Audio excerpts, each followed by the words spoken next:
Hey guys, welcome back to Oh My Yarn's YouTube channel, and in today's video, this will be the first video in our new business series. So if you're interested in learning how to start a business online with your crafts, or if you want to do supplies, then please keep watching. So in today's video, we will be tackling our first step into starting our business, and that is planning. Now, under planning, we have our 5 W's, which is your what, your where, your who, your when, and your why. Starting with our first W, I have my cheat sheet here. You have to come up with a plan. So, our first W is what? What will you be doing? What is your business going to be? The most basic thing that you want to do right now is to come up with a business name. So what is your business name? What does your business do? What are you going to sell? What service are you going to offer to your clients?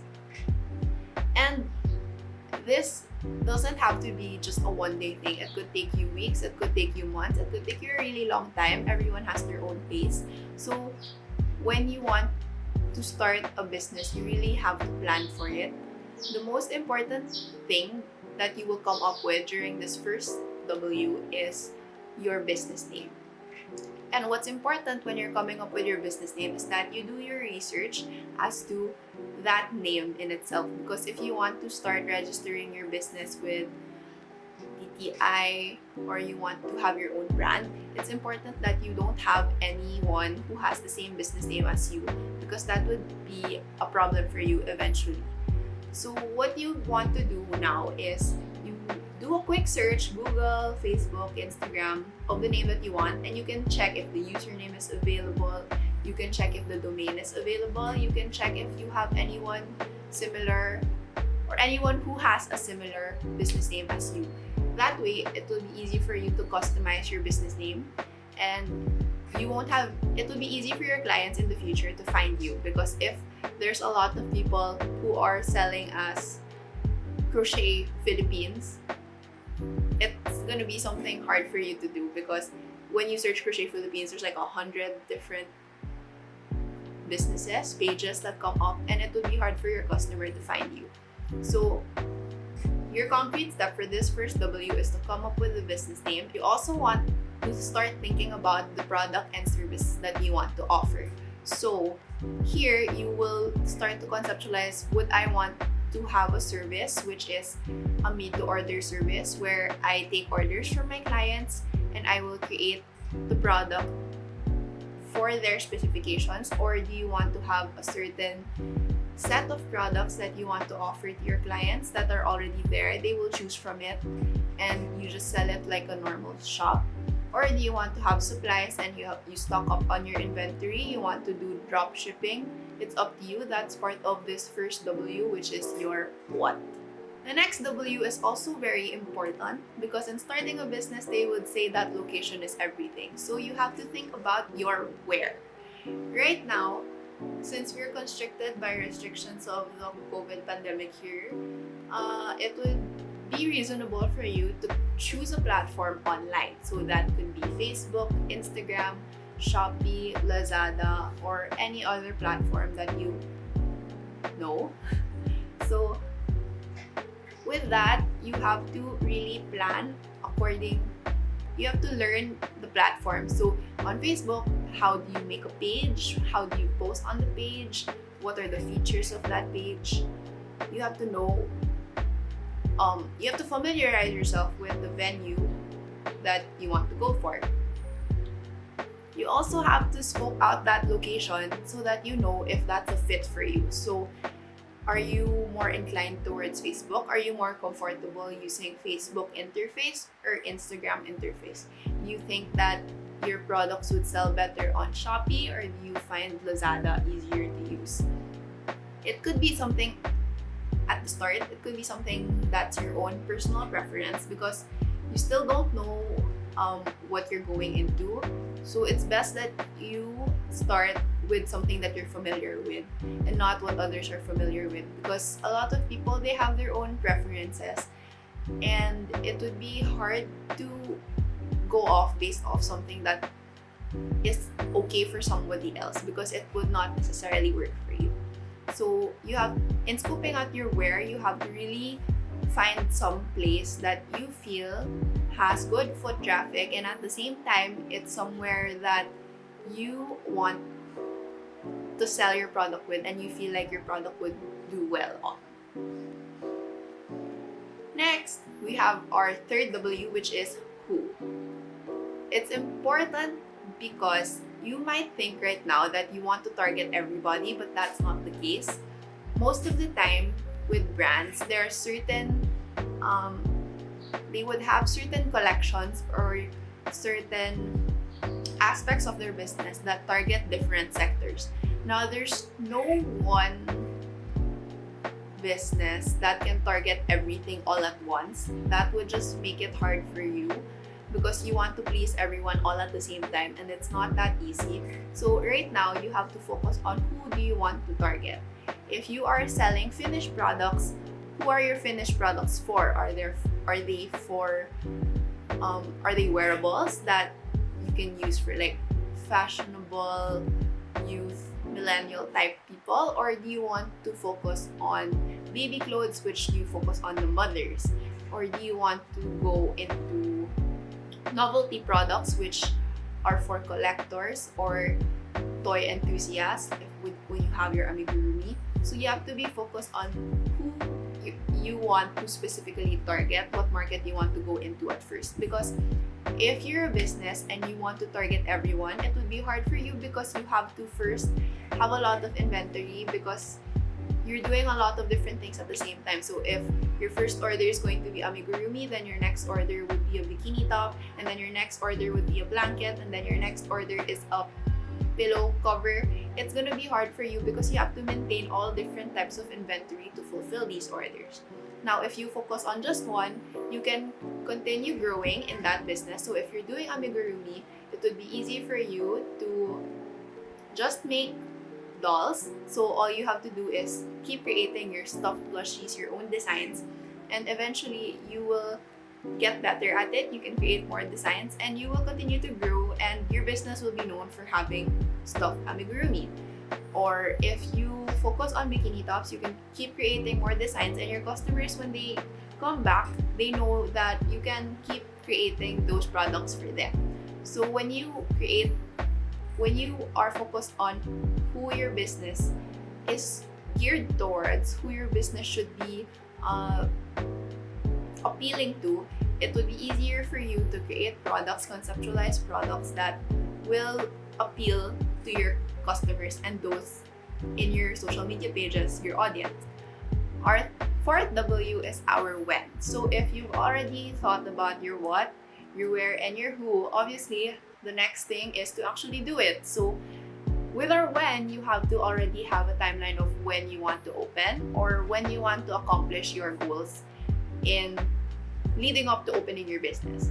So for me, a concrete example would be when I started the Oh My Yarn website. I started building it towards the end of June 2020, and I worked on it the whole of July 2020, and then I launched in August 2020. So with that, what I did to keep myself motivated was I had a date in mind of when I wanted to make my website public, and because of that deadline, it was easier for me to get all the things that I had to do done. Because at the time, I was still in college, I was still studying, so I had classes, I had requirements to submit, and it's easy for me to be able to just push it back because since it's not public yet, nothing would go wrong naman because I wasn't public yet, and no one would know if I was missing because my Facebook was still open, my Instagram was open, you could place orders through there. They weren't missing out on anything if my website wasn't up yet. So me being the procrastinator that I am, I would take a really long time if I did not set that deadline for myself. So when I was going to launch already, what I did, I think in the middle of July, I already put out a promotional I already put out a promotional, I think a GIF, or I already posted that I would have a launch on August 8th. So since a lot of people would already see it, there were people who would already see that a website was coming up on August 8th. It would be hard if I did not make that deadline. So it's additional motivation for you to be able to make yourself accountable to other people. Because if it were up to me, I would have pushed that until I had the time. And most of the time, that would mean another year. And sayang naman, diba? You would have lost out on so many opportunities already by that time. So when you're making your business, when you're starting out on your business, it's important to always set deadlines for yourself, even if there's no one to hold you accountable for it, because it would help you speed up the process. I don't know, but for me, even now actually, I have deadlines, and it makes it easier for me to meet those deadlines if I write it down on paper and parang, oh, by this date I have to do this. I don't know, I've always just been a planner person, so it might work for me but not for others. But you could experiment on the different ways that you would create this timeline for yourself. But I would really highly suggest that you have a plan already for when you want your business to launch. It could be your product launch, announcement of your page, or even you just starting out on your page. The sooner you do it, the better, because when we go back to our what, especially with the business name, if you did not get your name immediately, if you did not register your username immediately, or even if you posted it on your page na, oh, what's a nice name for a business, and then people answer you, what if may someone who goes to your page, they see it, and they scroll through the names, and then they find a name that they like, and they already take it. So you would have lost that name if you didn't get it immediately, right?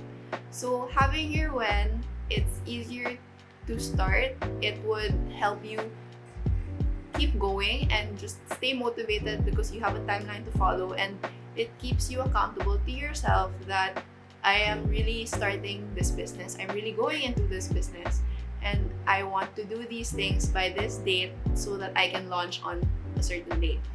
And it just helps keep you more organized. And yeah, setting deadlines for yourself is healthy. So when planning your business, always have a timeline, always know your when. So our fifth W that we'll be talking about is our why. Now, it's important in our business, even if you don't see it yet, because it's something that would help you in your long term. Now, you might be thinking, why do I have to think of why?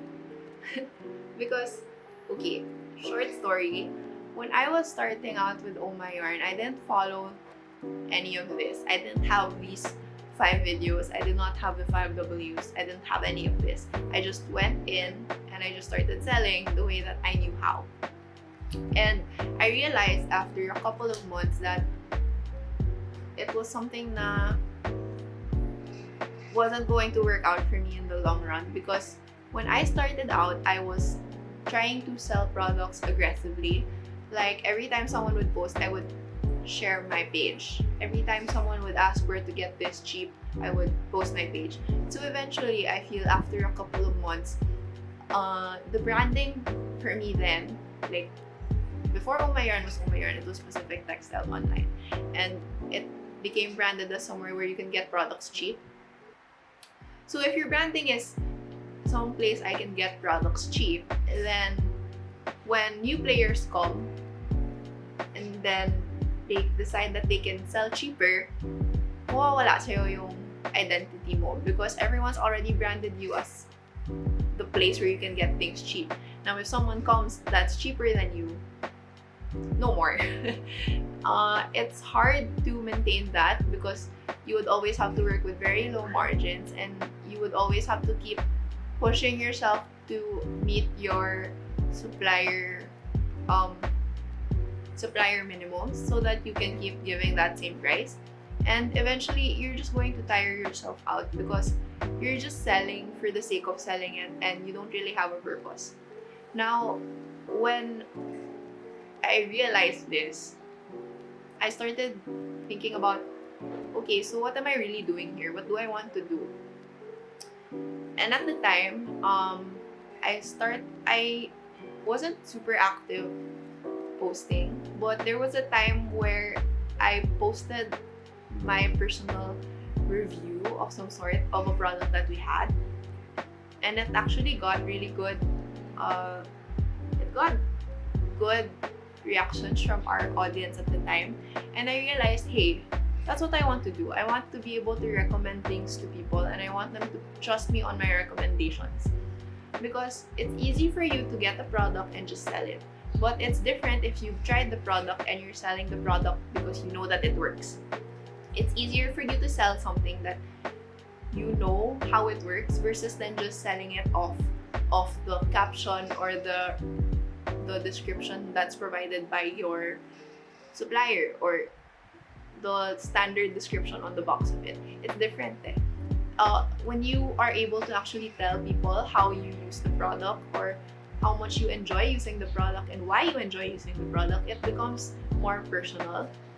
And so when we rebranded to Oh My Yarn, that was something that I really wanted to keep doing. I wanted to give the customers something that I've already tested, something I've already tried. And that's something that I keep until now. If you noticed, it takes a really long time for us to launch new products. And the reason is because I'm very picky. So when I'm looking for products to sell, I don't just get what's popular, because most of the time it's like some of the local products that are popular, I don't like them. I don't like using it. So I can't recommend that to people. If they ask me about the certain product, I can't recommend it. So I find it hard to sell something that I can't recommend, because it's kind of pointless. It's gonna be me trying to just sell the product, and it doesn't feel very genuine. It doesn't feel very authentic to just sell a product to people or recommend the product to people if you don't believe in the product. So the why right now of Oh My Yarn is I want to sell because I want to give people quality products. I want to be able to introduce products to people that I know work, and I know that they're good quality, and I know that they are built well, they work well, and they're good products generally. So it might be a shallow reason, but I just find that it's something that I feel would set me apart from other people, because when you ask, I'm going to be able to give you a proper reasoning as to why I carry that product. So yeah, I feel like having a why is really important for someone starting their business, because it's easy to get into business. Anyone can do it. You can just buy a product, patong ka konti, sell it. Buy it for 10 pesos, sell it for 12 pesos, you get 2 pesos profit. Business. But it's difficult to sustain that business, especially if everyone wants to go into that business. And what sets you apart, aside from your branding and all that other stuff, that's very trivial, but it's your why. It has to be rooted into what your business is, who your business is, and it just gives your business an identity. So you just really have to find your why, find your purpose, and that's gonna keep you going, even if you feel as if there's a lot of competitors already, or you feel like you want to give up. The identity of your business, the why of your business, is what's going to keep you going for many, many more years. That's it. That's our 5 W's of planning. And just before ending this video, I want to quickly tell everyone that you don't have to get intimidated when there are people who have their businesses become overnight sensations really fast. Like, they just started last week and they already have 1,000 followers today. You don't have to pressure yourself into doing what they're doing, because what works for them might not work for you. You can't always keep comparing yourself to other people, because it just makes it unrealistic for you. Because what works for one person may not work for the other person. You might have different approaches. They might be working with an agency you don't know, or they might have friends who have a lot of following who are promoting them actively, and that plays a big role in how they gain their followers. Or how they grew their business. It's important also for you to know that followers aren't everything. The numbers are just there and they measure how much people are watching. But in the end, if you want to keep chasing numbers, you won't be able to find fulfillment in yourself. So if you plan your business properly, if you really know your business, you'll be content with however small it is, because you know that you work hard for it and you know that you have a reason for why you're doing this. So don't get discouraged, don't compare yourself to other people, and just go at your own pace. So if you like this video and if you're looking forward to the second video of this series, please like, comment your suggestions. You can subscribe to our YouTube channel, follow us on our social media sites, and you can also turn on the notification so that you know when the next video of this series will come up, and also for you to keep in touch with our different videos that we plan to release also on this channel. We'll see you next time. Bye!